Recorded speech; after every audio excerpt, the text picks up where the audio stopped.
Good afternoon, Tactician! With the first Guild Wars season officially behind us, let's see what we learned. Disclaimer, I'm not having the best of days, so this video will probably be a little more somber and less funny businessy than usual. Alright, so first things first. We won 4 of the 6 rounds in level 3, placing at rank 226, which I feel is a pretty good result for the kind of guild that we are. I'd like to thank each and every one of the guildies for their participation, with a special thank you to XT for his Herculean efforts at setting up our defenses and directing the swarm. It couldn't have been easy, XT. Well done. Another guild activity beside the guild raid was something Tacticus desperately needed, and the cheering on guildies fighting strong enemy teams and on our defending teams holding against insurmountable odds was a legendary Diamond 3 experience. 10 out of 10. The war is set up so that attacking is difficult, with the Medicae buff balancing out the AI's simplicity fairly effectively. And it turns out we just barely have rosters wide and tall enough to clear all the possible legendary tier defenders at level 3. The maps themselves tend to favor the defender, as is usual, but to be perfectly honest, I kinda like that. I like the challenge. And, well, both the guilds face the same problems, so that's fair. What we, as a guild, disliked about the Guild War is the sheer volume of time spent on managing and coordinating the 6 rounds. With only 24 hours to sign up and 36 hours, if memory serves me right, to fight, some of us had scheduling issues and missed the wars outright, and having people in different time zones means that they may not be available when you need their teams, or need to attack now, or miss their opportunity completely.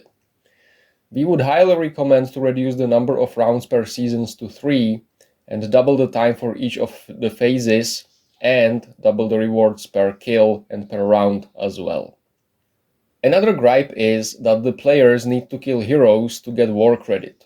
This can lead to selfish hits on weak zones that don't need hitting, from the strategic perspective at least, in order to maximize one's personal gains, and to someone using a ticket to finish off one hero to be, in fact, punished for doing the necessary. The Guild War is a team effort. It's in the name, Guild War. And I firmly believe it would be better if the war credit award for kills were changed from 30 war credit for the killing player to 1 war credit to all signed up guild members. And yes, we all are looking forward to having the analytics available. Now, for the upcoming changes. The zone points reshuffling is symmetrical and thus irrelevant, but I understand Snowprint like having the maximum of 500,000 from 1 full clear, so yeah. The newly added armory is a nice strategic option. The buff to the fortified positions makes them a stronger defensive position than the HQ, which makes sense. The garrisons being a global buff is probably too much. I guarantee that all the backlines will now be Medicae, Garrison, or a shuffle thereof. And all these combined will make it extremely hard to one-shot a lineup on most maps, even with a decent team, and all but impossible to do so with a Drex of the roster team, leading to fewer war credit from kills and necessitating more highly developed heroes to participate meaningfully in higher level wars.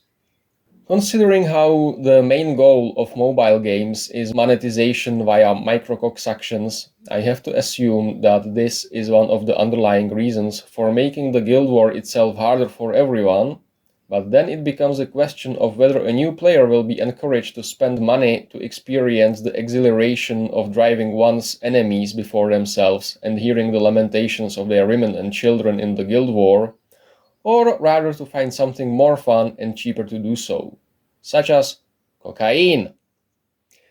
In my not-so-humble opinion, Snowprint should seriously consider making the garrisons only buff their neighboring zones rather than the whole battlefield, unless, of course, the guardsmen are not going to be quality capped for a given fight, which will make them fodder and not a real threat.